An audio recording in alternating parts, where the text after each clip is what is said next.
The following account was discovered in the spring of 1923, sealed within a leather portfolio in the abandoned east wing of St. Margaret's Hospital for Nervous Disorders, which stood on the outskirts of Yorkshire until its closure in 1891.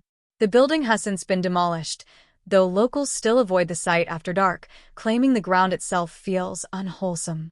The manuscript was written in a careful, educated hand on pages that show signs of water damage and what appears to be dried blood. Several passages have been rendered illegible by time and the elements. Where possible, I have noted these gaps. The author identifies himself as Thomas Fletcher, though no official records of such a patient exist in the surviving hospital logs. Whether this is due to the incomplete nature of the archives or some deliberate omission, I cannot say. I present this document as I found it, with minimal editorial interference. Make of it what you will. Edmund Harrow, Antiquarian. April 15th, 1923. My name is Thomas Fletcher, and I write these words in the year of our Lord 1887, in the hope that someone may one day understand what transpired in the village of Greymark during the autumn of 1873. I have been a guest of this institution for 14 years now, though I no longer trouble myself with the distinction between patient and prisoner. The doctors tell me I am unwell. They use words like melancholia and delusional episodes and other medical terminology that sounds very modern and scientific and means absolutely nothing. They do not believe me. I do not expect you to believe me either. But I will set down the truth as I remember it, and when I am gone, for I feel death approaching with the certainty of an old friend, perhaps someone will find these pages and understand that there are places in this world where the natural order does not hold sway, where something older and stranger than human comprehension waits in the spaces between what we know and what we dare not imagine. I was 28 years old in the autumn of 73. A young man of good family, educated at Cambridge, with prospects in the law. I had recently completed my articles and was making my way in London when I received word that my uncle, Cornelius Fletcher, had died at his estate in Yorkshire. As his only living relative, I was named executor of his will and sole beneficiary of his property. I had met my uncle precisely twice in my life. He was a reclusive man, a scholar of some sort, though the nature of his studies was never made clear to me. My father had spoken of him rarely and with evident discomfort, using phrases like peculiar interests and best left to his own devices. When I was a boy, I overheard my mother say that Cornelius had always been touched, though she would not elaborate on what she meant. Nevertheless, duty called, and I traveled north by train to attend to his affairs. The village of Greymark was not marked on any map I possessed. The solicitor's letter included detailed directions, which I followed to a coaching in some 30 miles from York. There I was told I could hire a carriage for the final leg of the journey, though the innkeeper seemed reluctant to arrange it. Greymark, he said, when I inquired. I know it. Most folk hereabouts do, though none speak of it fondly. Is the road difficult? I asked. The road is well enough, he replied. It's what lies at the end of it that troubles people. He would say no more, and I attributed his reticence to the superstitious nature common to rural folk. I secured a driver and set out the following morning. The journey took the better part of a day. We traveled through countryside that grew progressively more desolate as we went.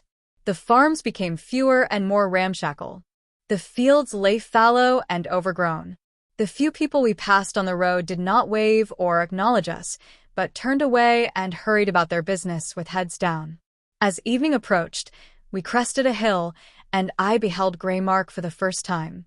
It sat in a valley, a collection of perhaps 50 buildings clustered around a central square. Even from a distance, I could see that something was wrong with it. The proportions were off in a way I could not immediately articulate. The church spire leaned at an angle that should not have been structurally possible. The streets seemed to curve in directions that made no geometric sense. And though smoke rose from several chimneys, indicating habitation, I saw no movement in the streets. No people. No animals. Nothing.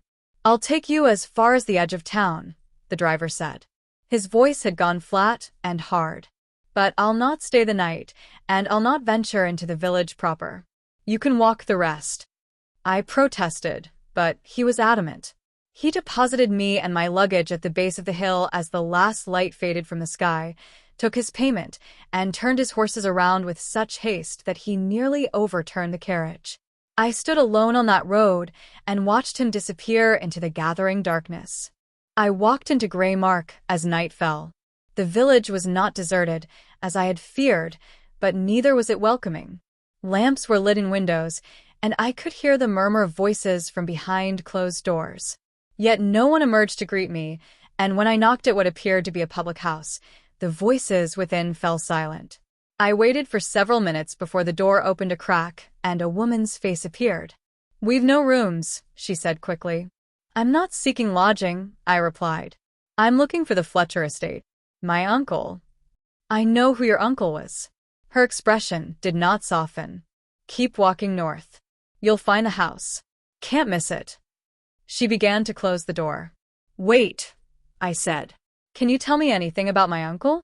About his death?" She paused. In the lamplight from within, her face looked worn and older than it probably was. "He's dead," she said.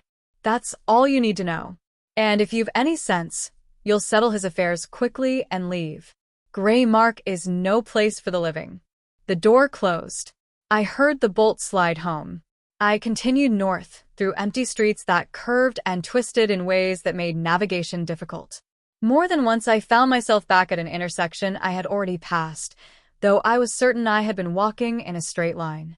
The buildings seemed to lean inward, crowding the street, their upper stories overhanging the cobblestones at angles that defied explanation. And it was quiet, unnaturally so. In a village of this size, even at night, there should have been sounds: dogs barking, children crying, the clatter of dishes, the creak of shutters. But Greymark was silent save for the sound of my own footsteps echoing off the stones. I found the house at the northern edge of the village, where the streets gave way to open moorland. It was a substantial building, 3 stories of gray stone with narrow windows that reflected the moonlight like watching eyes.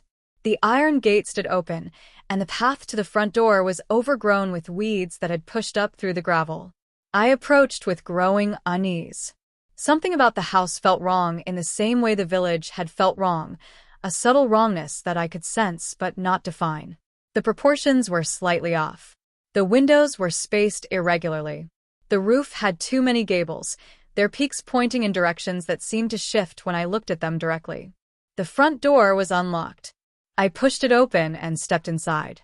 The interior was dark and smelled of mildew and something else, something organic and faintly sweet that made my stomach turn. I fumbled for matches and lit the candle I found on a table just inside the entrance. By its flickering light, I saw a hallway that stretched back into darkness. Doors opened off it to either side. A staircase rose to my left, ascending to the upper floors.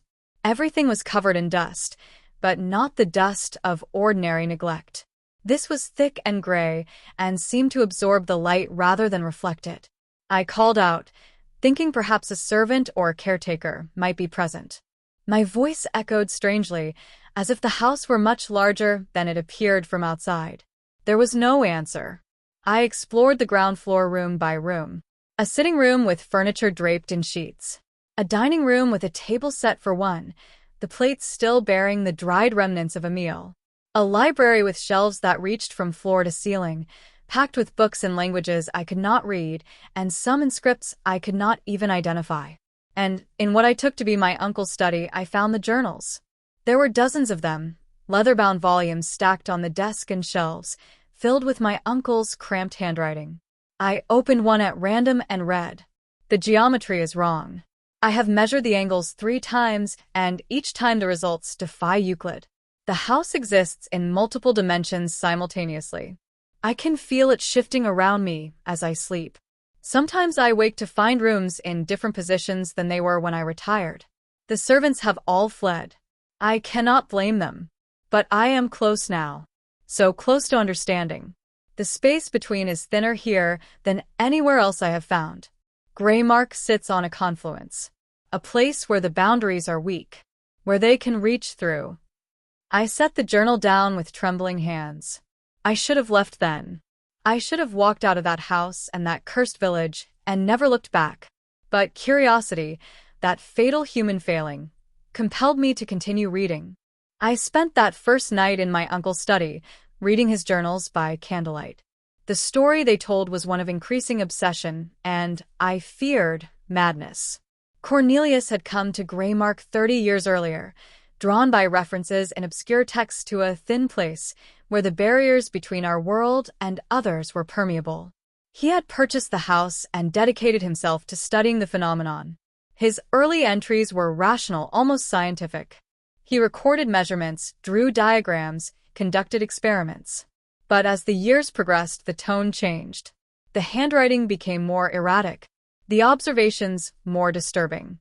I will transcribe some passages here, for they illustrate the gradual deterioration of his sanity, or perhaps, more troublingly, the gradual expansion of his perception into realms that sanity cannot accommodate. From an entry dated March 1844. The house was built in 1603, according to the land records. But the foundations are much older. I have excavated a portion of the cellar floor and found stonework that predates Roman occupation. The symbols carved into these ancient stones match nothing in my reference texts. They are not Celtic, not Saxon, not Pictish. They belong to something older.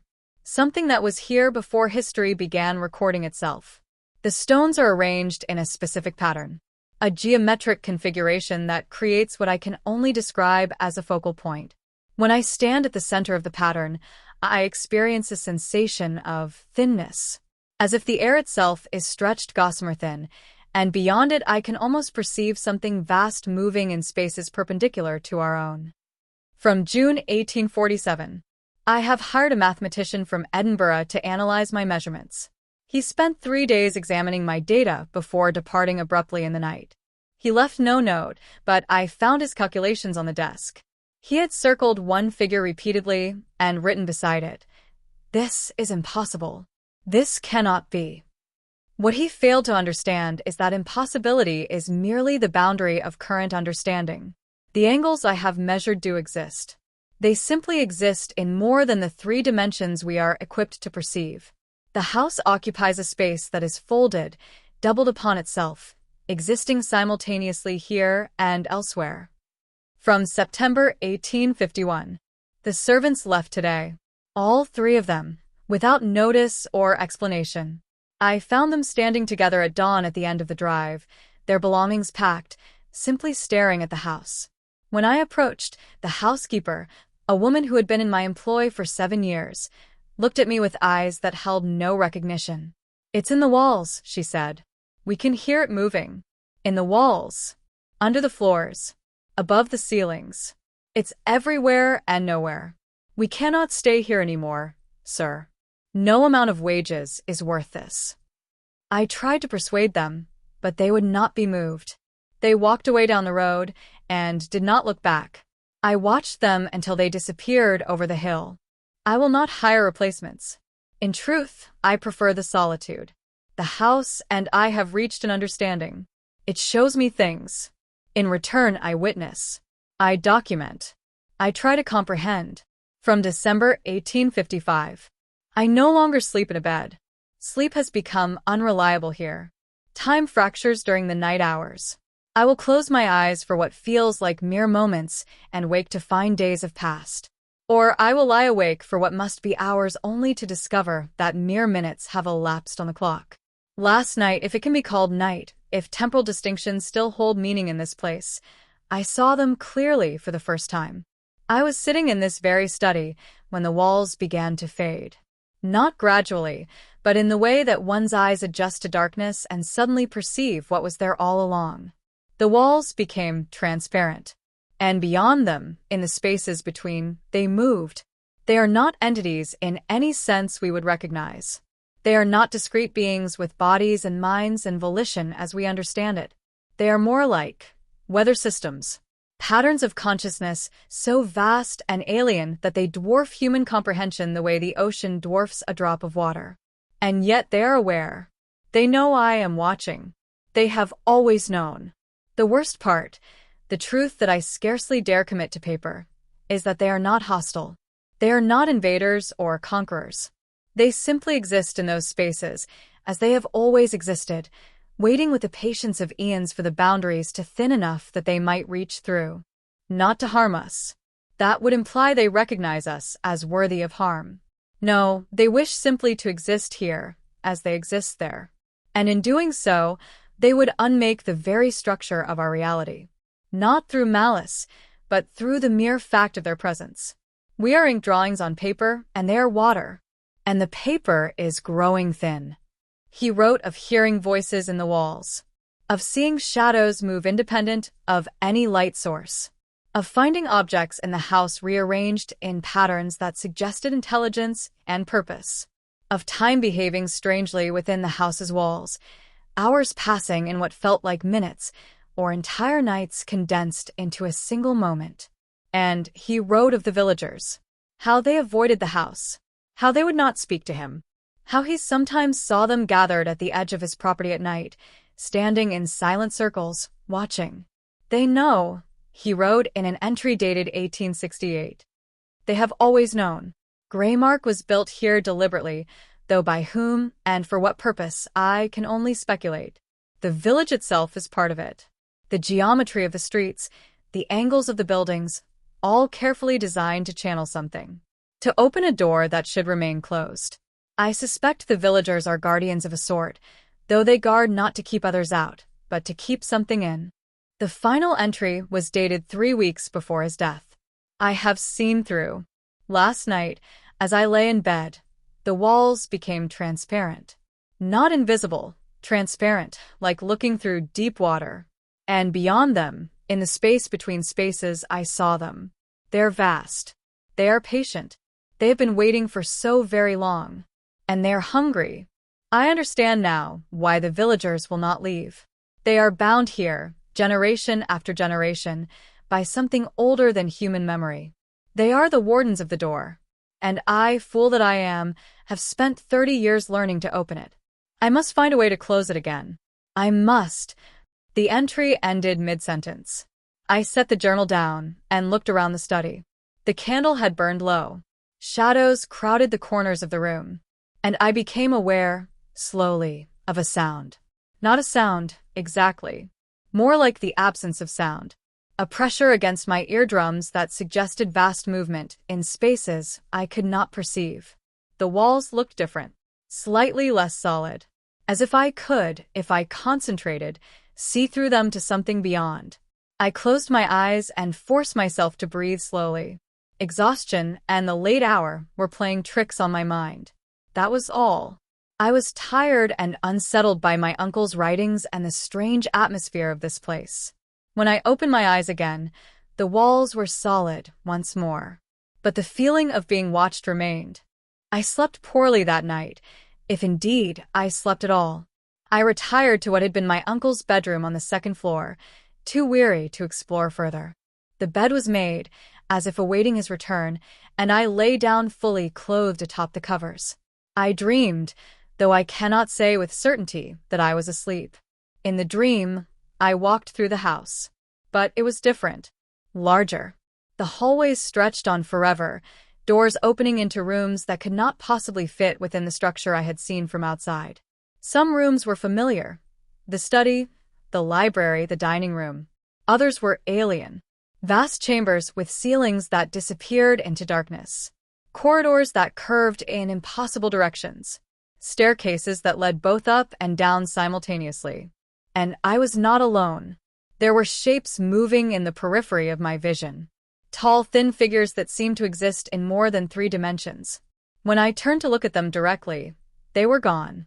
But I could feel their attention on me, heavy and patient and utterly inhuman. I came to a door I did not recognize. It was made of some material I could not identify, neither wood nor metal nor stone, but something that seemed to shift and flow as I looked at it. And from beyond it came a sound like breathing, like the slow respiration of something vast and ancient. I reached for the handle, and woke in my uncle's bed, gasping, my heart hammering in my chest. Dawn light filtered through the window. I was drenched in sweat despite the cold. I rose and went to the window, needing to see something normal, something that confirmed I was still in the waking world. The view looked out over the village, and the moors beyond. In the morning light, Greymark looked almost normal. Smoke rose from chimneys. A few figures moved in the streets below, going about their daily business. But as I watched, I noticed something odd. The people in the street were moving in patterns. Not random movement, but deliberate paths that traced geometric shapes on the ground. They would walk to a certain point, pause, turn, walk in another direction. And they never looked up, never acknowledged each other, just walked their strange patterns over and over. I watched for perhaps 20 minutes. In that time, not one person deviated from their path. I spent the next 3 days attempting to make sense of my uncle's estate. There were papers to sort, accounts to settle, legal documents to review. I told myself I was being thorough, that I owed it to my uncle's memory to handle his affairs properly. The truth was I could not bring myself to leave. Something about the house held me. Not physically, I was free to walk out the door at any time.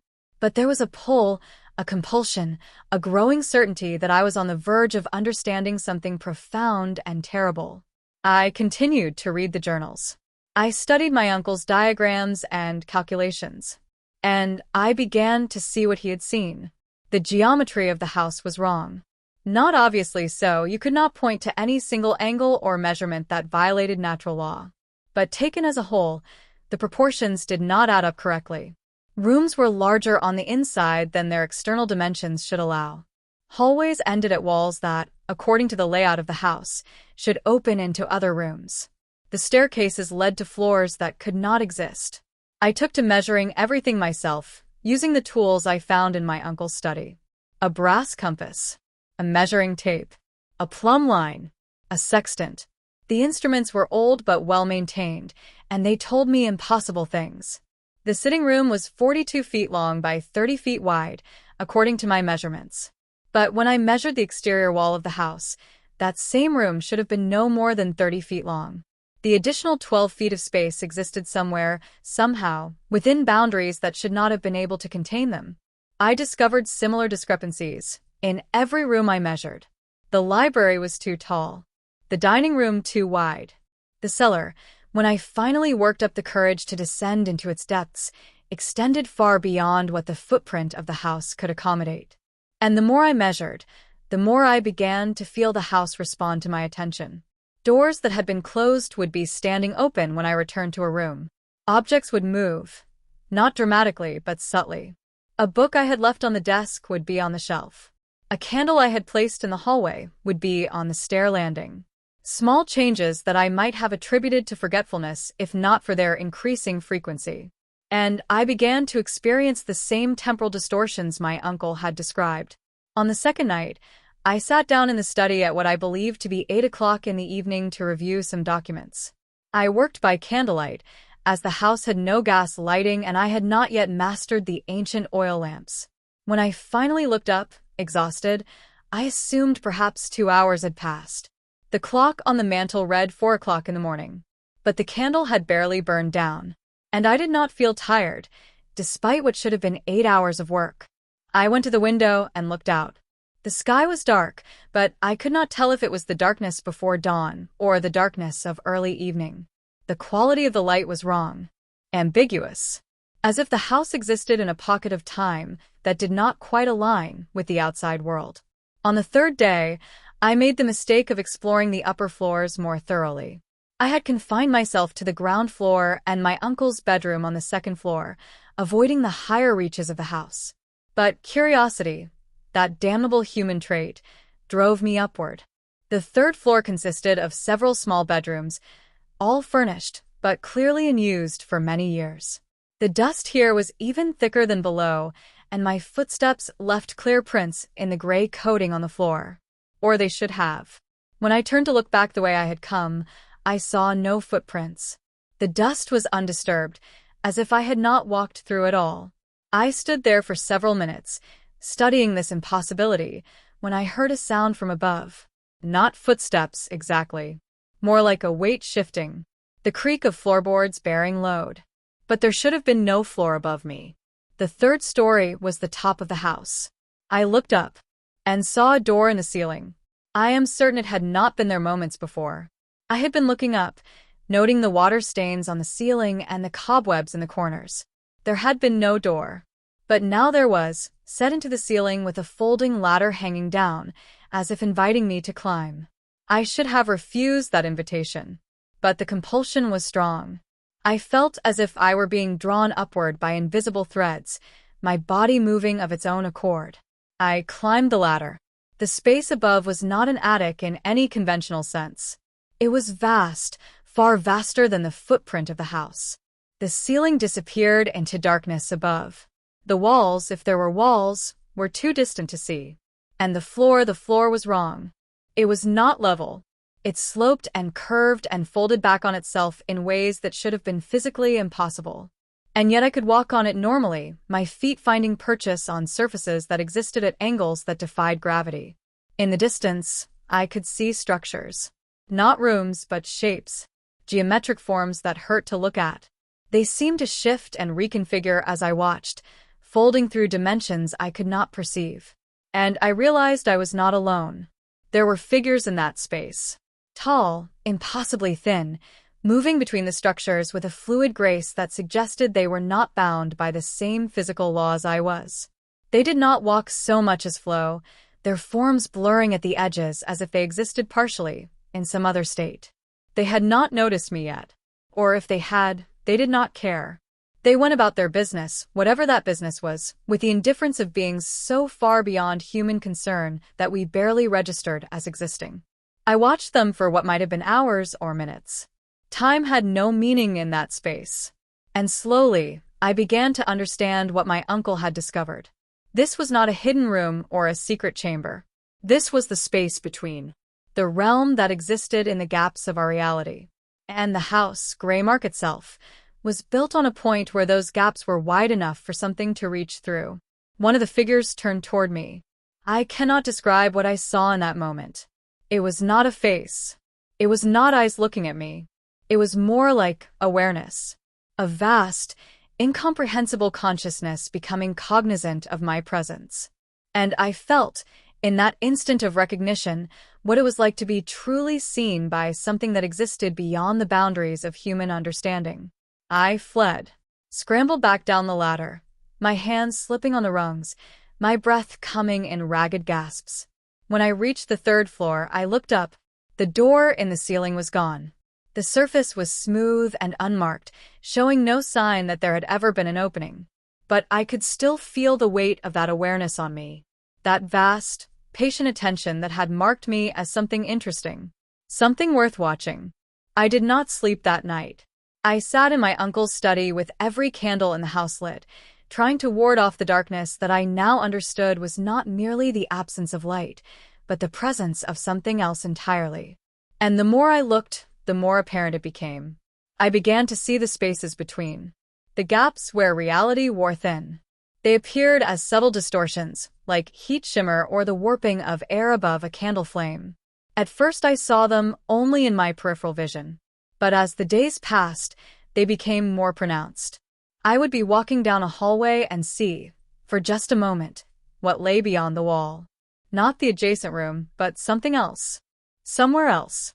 A vast darkness filled with shapes that moved with terrible purpose. I would be sitting in the study, and the ceiling would seem to recede, revealing depths that should not exist within the confines of the house.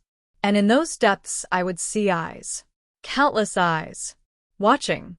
I knew I was going mad. I had to be going mad. But madness, I discovered, does not feel like madness from the inside. It feels like enlightenment. On the fourth night, I ventured into the village. I had avoided it since my arrival, put off by the hostile reception and the unsettling behavior of the inhabitants. But I needed answers, and I suspected the villagers knew more than they had admitted. The walk from the house to the village proper took longer than it should have. The road seemed to stretch and contract with each step, and more than once I found myself disoriented, uncertain whether I was walking toward Greymark or away from it. The fog had rolled in thick from the moors, reducing visibility to mere feet, and in its gray embrace, sound traveled strangely. I would hear footsteps behind me, or voices ahead, only to find nothing when I turned to look. The public house was called the Watcher's Rest. The sign above the door depicted an eye set into a tower, and beneath it, words in Latin that I recognized from my studies. Vigilamus in perpetuum. We watch forever. The common room was nearly empty when I entered. A few men sat at tables, nursing drinks in silence. They looked up when I entered, their expressions blank and unreadable, and I felt the weight of their collective gaze like a physical thing. I approached the bar. The same woman who had answered the door on my first night was there, wiping glasses with mechanical precision. In the better light of the common room, I could see her more clearly. She was younger than I had initially thought, perhaps 40, but worn in a way that suggested hardship beyond mere age. Her hands never stopped moving, polishing glass after glass in an endless repetition. "I need to speak with someone," I said. "About my uncle. About this village." "Nothing to speak of," she replied without looking up. Her voice was flat, devoid of inflection. "I've read his journals. I know he was studying something here, some kind of phenomenon." At this, she paused. Her hands stilled on the glass. For a moment, I thought she might refuse to respond at all. Then she set the glass down with deliberate care and looked at me directly for the first time. "You should leave," she said quietly. "Tonight. While you still can." "I can't leave. Not until I understand." She studied me for a long moment, and I saw something in her eyes that I had not expected. Not hostility or fear, but pity. Deep, profound pity, as one might look upon a man condemned. "You're already caught," she said. "Just like he was. The house has you. It won't let go now. We've seen it before, you see. Outsiders come. They're curious. They want to understand. And the house." She paused, searching for words. "The house is always hungry for those who want to understand." "What is this place?" I demanded. "What is Greymark?" One of the men at the tables spoke up. He was old, truly ancient, his face lined with decades of weather and worry, his hands gnarled with age. But his eyes were sharp, and when he fixed them on me, I felt as if he were seeing past my face to something deeper. "Sit down, Mr. Fletcher," he said. "I'll tell you what your uncle never learned, what he was too focused on the spaces between to see. I'll tell you about Greymark." I sat. The woman poured me a drink without asking, some local whiskey that burned like fire. The old man took a long pull from his own glass before speaking. "This village is old," he began. "Older than England. Older than Rome. Older than any civilization that left records we can read. It was here when the ice still covered the north. It was here when the world was younger and the boundaries between things were less fixed. The people who built it, our ancestors, though we share no blood with them, understood something about the nature of reality that modern man has forgotten. They understood that the world we see, the solid world of earth and stone and flesh, is just one layer, one frequency in an infinite spectrum. And they understood that there are places where the layers grow thin, where something else can be seen, where something else can reach through. They built Greymark on such a place, not as a settlement, but as a prison, a watchtower, a bulwark against what lies beyond. The geometry of the streets, the angles of the buildings, the very layout of the village, all of it designed to maintain a specific configuration, a pattern that keeps the boundaries stable, that keeps the door closed. And we, the people who live here now, we are the descendants of those original builders. Though the blood is diluted and the knowledge is fragmented, the duty remains. We walk the patterns. We maintain the geometry. We keep watch. Generation after generation, century after century, millennium after millennium. We cannot leave. Oh, physically we can walk away, but we always come back. The duty calls us. It's in our blood, in our bones, in something deeper than flesh or memory. We are bound to this place as surely as the stones are bound to the earth. He finished his drink and set the glass down with a hollow thunk. Your uncle understood some of this. He learned to see the spaces between. He learned to perceive what lies beyond the boundaries. And in doing so, he made himself visible to it. Do you understand? The entities that exist in those spaces, They cannot easily perceive our world. We are like shadows to them, ephemeral and barely real.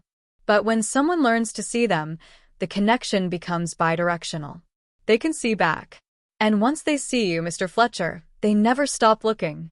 I felt a chill run down my spine that had nothing to do with the temperature of the room. "What happened to my uncle?" I asked. The old man's expression grew darker. He tried to understand them. He spent 30 years studying, measuring, documenting. He thought if he could comprehend their nature, he could control the connection. Perhaps even close the door permanently. But understanding is not control. It's just awareness. And the more aware he became, the more present they became in his life. In his mind. In his very flesh. Toward the end, he was barely human anymore. Oh, he looked like himself. Moved like himself. But those of us with eyes to see could tell. Something else was looking out through his eyes. Something else was moving his limbs. He had become a bridge, Mr. Fletcher. A doorway through which they could reach. We found him 3 weeks ago, standing in the middle of the village square at midnight. Just standing there, perfectly still, staring up at nothing. Or not nothing. At something we couldn't see, but he could. We tried to speak to him, but he didn't respond. Didn't even acknowledge we were there. And then, as dawn approached, he simply collapsed. Like a puppet with its strings cut. When we examined the body, there was nothing wrong with it. No injury. No disease. He was just empty. As if everything that made him Cornelius Fletcher had been scooped out, leaving only the shell behind. The old man leaned forward, his voice dropping to barely above a whisper. "That's what awaits you, Mr. Fletcher, if you continue down this path. The house will teach you to see. And in seeing, you will be seen. And in being seen, you will become a conduit. A passage. Until there's nothing left of you but meat and bones housing an intelligence that is vast and patient and utterly without mercy or compassion or any emotion we would recognize as human. So, I ask you again, as Agnes asked you, leave. Tonight. Walk away from the house and the village and everything your uncle left behind. Yes, the house will call to you. Yes, you'll feel the pull. But if you're strong enough, if you fight hard enough, you might make it far enough away that the connection weakens. That the hold loosens. It's your only chance." I sat in silence, processing what I had been told. Every rational part of my mind rejected it as impossible. But I had seen the spaces between. I had felt the presence in that vast room above the 3rd floor. I knew, with a certainty that went beyond logic or reason, that every word the old man spoke was true. "What if I can't leave?" I asked quietly. "What if it's already too late?" The old man and Agnes exchanged a glance. "Then you have one choice remaining," he said. "Join us.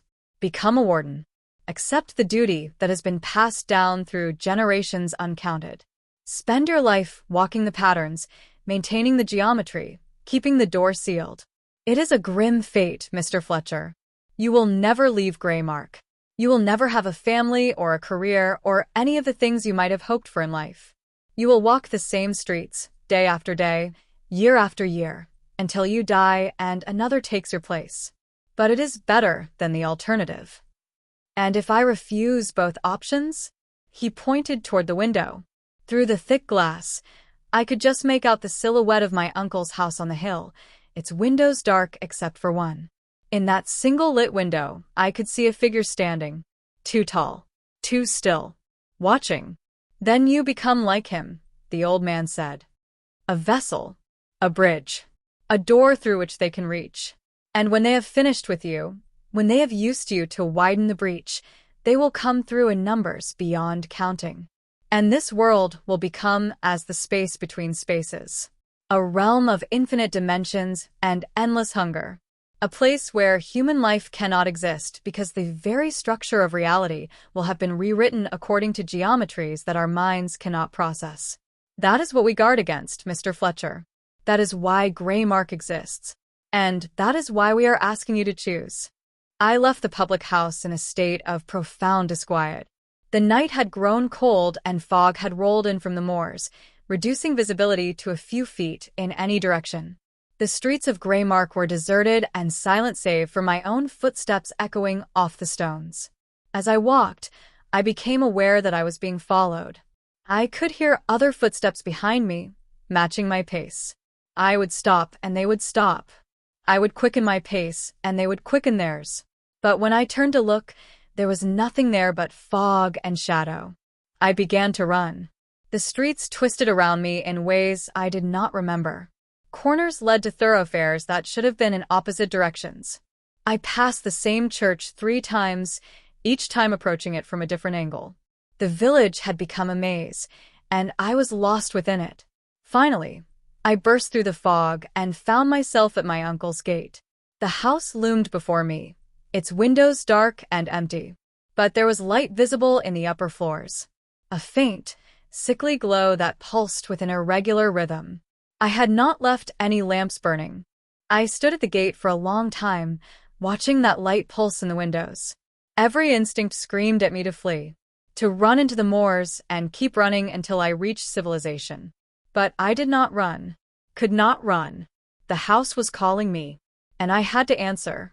I walked up the path and entered through the front door, which hung open though I was certain I had closed it. The hallway stretched before me, longer than it had been. The walls were breathing. I could see them contract and expand with a slow, steady rhythm that matched the pulsing light from above. I climbed the stairs. They seemed to multiply as I ascended, each landing revealing another flight, another corridor, another door. The house was unfolding around me, revealing its true dimensions. I cannot adequately describe what I saw in those upper floors. Language fails. Human perception fails. There were rooms that existed in more than 3 dimensions, their angles folding back on themselves in ways that hurt to witness. Corridors that led both forward and backward simultaneously. Staircases that descended upward. And the walls had become transparent. I could see through them now, clearly and completely. And beyond them, in the space between spaces, they waited. They were vast. They were patient. They were utterly alien and completely indifferent to human existence in the same way we are indifferent to the microbes that live and die in our bodies without our knowledge or concern. But they saw me. And in seeing me, they recognized an opportunity. My uncle had spent 30 years learning to perceive them. In doing so, he had created a bridge, a point of connection. And now they were using that bridge to reach through. I found my uncle in the highest room of the house. Or rather, I found what was left of him. He was standing at the window, his back to me. He did not move as I entered, did not acknowledge my presence. He simply stood there, perfectly still, staring out at something I could not see. "Uncle," I said. He turned slowly, too slowly, as if his joints were no longer bound by the normal constraints of human anatomy. His face was wrong. The features were his, but the proportions had shifted. The eyes were set too far apart. The mouth curved at an angle that should not have been possible. And behind his eyes, there was nothing. No recognition. No humanity. Just a vast, patient intelligence looking out through borrowed flesh. He opened his mouth and spoke, but the voice was not his own. It was many voices. Countless voices speaking in perfect unison. "Thomas Fletcher," they said through my uncle's mouth. "You have come at last. We have been waiting." Your uncle opened the way, but he was too weak to complete the passage. "You are stronger. You will serve." I stumbled backward. My uncle, the thing wearing my uncle, took a step forward. "There is no escape," it said. "The house knows you now. Greymark knows you. We know you. You are already ours. You were ours the moment you crossed the threshold. All that remains is acceptance." I turned and ran. The house fought me. Hallways stretched and contracted. Doors led to rooms that had not existed moments before. Staircases twisted back on themselves. Time behaved strangely. I would run for what felt like hours and find myself back where I started, or traverse what should have been minutes and discover hours had passed. But some part of me, some stubborn, human part that refused to accept the impossible, found a way through. I careened down the main staircase through the entrance hall and out into the night. The fog had thickened. I could barely see 3 feet ahead. But I ran anyway, away from the house, toward the village, toward anything that might offer sanctuary. I ran until I could run no more, and then I collapsed in the middle of what I took to be the village square. When I looked up, I saw them. The villagers of Greymark stood in a circle around me. Men, women, children. All of them perfectly still. All of them watching with expressions that held no malice, no sympathy, no emotion at all. The old man from the public house stepped forward. "You cannot leave," he said. "Not now. The house has marked you. Wherever you go, it will follow. Whatever you do, it will find you. There is only one choice remaining." "What choice?" I gasped. "Join us. Become a warden. Accept the duty that has been passed down through generations uncounted. Spend your life walking the patterns, maintaining the geometry, keeping the door sealed. It is a grim fate, but it is better than the alternative." "And if I refuse?" He pointed toward the house. Through the fog, I could see it clearly despite the distance. And I could see something else. The thing that had been my uncle stood at the gate, watching, waiting. "Then you become like him," the old man said. "A vessel, a bridge, a door through which they can reach. And when they have finished with you, when they have used you to widen the breach, they will come through in numbers beyond counting. And this world will become as the space between spaces, a realm of infinite dimensions and endless hunger." I looked at the villagers surrounding me, at their blank faces and hollow eyes, at the terrible resignation in their postures. And I understood. Greymark was not a village. It was a prison, yes, but not for some external threat. The prison was the village itself, and the inmates were the people who lived there. Generation after generation, bound to this place, walking their patterns, maintaining the geometry, keeping the boundaries stable. A sacrifice stretching back into prehistory. The price paid to keep the door closed. And now that price was being offered to me. I tried to refuse. I swear to you, I tried. I fought with everything I had. But the thing that had been my uncle was approaching through the fog, and I could feel its attention on me like a weight pressing down. I could feel the spaces between spaces opening. I could feel them reaching through, patient and vast and hungry. So I made my choice. I walked the patterns for 7 days. The villagers showed me the way. The routes through the streets that had to be followed precisely. The angles that had to be maintained. The geometry that kept the boundaries stable. I walked until my feet bled and my legs gave out, and then I walked some more. And slowly, I felt the house's grip on me loosen. Slowly, the presence in the space between receded. Slowly, the door closed. On the 8th day, I woke to find the villagers gone. The streets of Greymark were empty. The houses stood silent and dark. Even the public house was abandoned, chairs pushed back from tables as if everyone had simply stood up and walked away mid-conversation. I searched the entire village. I found no one. No bodies. No signs of struggle. Just absence. In the village square, I found a message written in ash on the cobblestones. The same geometric patterns the villagers had walked, but drawn out in perfect detail. And at the center, in my uncle's handwriting, "The duty passes." I understood then. The previous generation had completed their service. They had held the door for as long as they could, and now they were free. Free to move on to whatever comes after. Free to escape the burden that had been placed upon them. But the duty remained. The door remained. And someone had to keep walking the patterns. I tried to leave. I truly did. I packed what few belongings I had and walked out of Greymark toward the road that led to the coaching inn and civilization beyond. I walked for hours. The sun set. Night fell. Dawn came again. And when I looked around, I was standing in the village square. I tried again. And again. And again. I walked in different directions. I ran.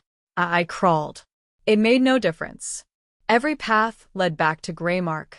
The house had not released me after all. The duty was mine now. The patterns were mine to walk. The geometry was mine to maintain. And I walked them. For weeks. Months. Years. I lost track of time. Days blurred together. Seasons passed without meaning. I walked the patterns alone. the last inhabitant of a village built on a thin place, keeping watch over a door that should never have been found. But I was not strong enough. Not alone. The patterns require many walkers, many minds holding the geometry in place. With only one, the boundaries weakened. The spaces between grew thin again. I could feel it happening. I could feel them pressing against the door, testing its strength, searching for weakness. And I could feel myself changing. The house was having its way after all, but slowly, inexorably. My thoughts began to fragment. My memories blurred. I would catch myself standing motionless in the middle of a pattern, unable to remember where I was or why I was there. I knew I had to do something. I had to find help or find a way to strengthen the wards or find some means of escape that I had not yet attempted. Instead, I did what my uncle had done. I sought to understand. I returned to the house, to his library, to his journals, and I began to study. Not to open the door, as he had, but to close it permanently, to seal it in a way that would not require guardians. I spent years, I think it was years though time had ceased to have meaning, researching, calculating, experimenting. I learned things about the nature of reality that no human should know. I peered into spaces that exist between the dimensions we perceive. I touched the boundaries of the possible and found them more fluid than I had imagined. And I found a way, or I thought I did. A ritual. A working. A reconfiguration of the geometry that would collapse the thin place entirely, folding the space back in on itself until the door ceased to exist. But it required a sacrifice. I am writing these final words as I prepare to complete the working. If you are reading this, then one of two things has happened. Either I succeeded, and the door is sealed, and Greymark has vanished from the world as if it never existed. If this is the case, then the sacrifice was worthwhile. The boundary is restored. The space between is closed. And they will remain on their side, waiting for another thin place, another door, another fool who cannot resist the temptation to look beyond the veil. Or I failed. And you have found this manuscript in the ruins of my uncle's house, which means the working went wrong in ways I cannot predict. If this is the case, then I beg you, leave this place. Burn the house. Forget you ever heard the name Greymark. Do not seek to understand what happened here. Do not follow in my footsteps or my uncle's. Some doors are meant to remain closed. Some knowledge is not worth obtaining. Some boundaries exist for reasons that transcend human understanding. I go now to complete the ritual. I do so without hope and without fear. I have walked the patterns for so long that I am no longer certain where I end and Greymark begins. Perhaps I have become part of the geometry myself. Perhaps the sacrifice was made long ago, and I am only now realizing it. The thing that was my uncle still stands at the edge of the property. It has stood there motionless for 14 years, watching, waiting. It knows what I intend, and it is smiling. I hope I am strong enough. I hope the math is correct. I hope. The manuscript ends here. The final pages are extensively damaged by water and what appears to be fire. Several lines of text remain visible but are written in a script that does not correspond to any known language. The paper itself has unusual properties. It is cold to the touch regardless of ambient temperature, and compasses do not function properly in its vicinity. After transcribing this document, I made inquiries about the village of Greymark. No such place appears in any official records. Maps of Yorkshire from the period show no settlement in the location described by Mr. Fletcher's directions. The solicitor's letter referenced in his account does not exist in any surviving files. I cannot verify that Thomas Fletcher was a real person. I cannot verify that his uncle existed. I cannot verify that any of the events described in this manuscript actually occurred. But I can verify this. The site where St. Margaret's Hospital once stood is abandoned to this day. And if you visit it in the late evening, as the sun sets and the shadows grow long, you will see something strange. The ground itself is wrong. The angles at which the ruins lie do not conform to Euclidean geometry. And if you stand very still and listen carefully, you can hear something beneath the ground. Footsteps. Walking patterns that should not exist. Walking them still. Walking them forever. Edmund Harrow. The manuscript ends here. The final pages are extensively damaged by water and what appears to be fire. Several lines of text remain visible but are written in a script that does not correspond to any known language. The paper itself has unusual properties. It is cold to the touch regardless of ambient temperature, and compasses do not function properly in its vicinity. After transcribing this document, I made inquiries about the village of Greymark. No such place appears in any official records. Maps of Yorkshire from the period show no settlement in the location described by Mr. Fletcher's directions. The solicitor's letter referenced in his account does not exist in any surviving files. I cannot verify that Thomas Fletcher was a real person. I cannot verify that his uncle existed. I cannot verify that any of the events described in this manuscript actually occurred. But I can verify this. The site where St. Margaret's Hospital once stood is abandoned to this day. And if you visit it in the late evening, as the sun sets and the shadows grow long, you will see something strange. The ground itself is wrong. The angles at which the ruins lie do not conform to Euclidean geometry. And if you stand very still and listen carefully, you can hear something beneath the ground. Footsteps. Walking patterns that should not exist. Walking them still. Walking them forever. Edmund Harrow.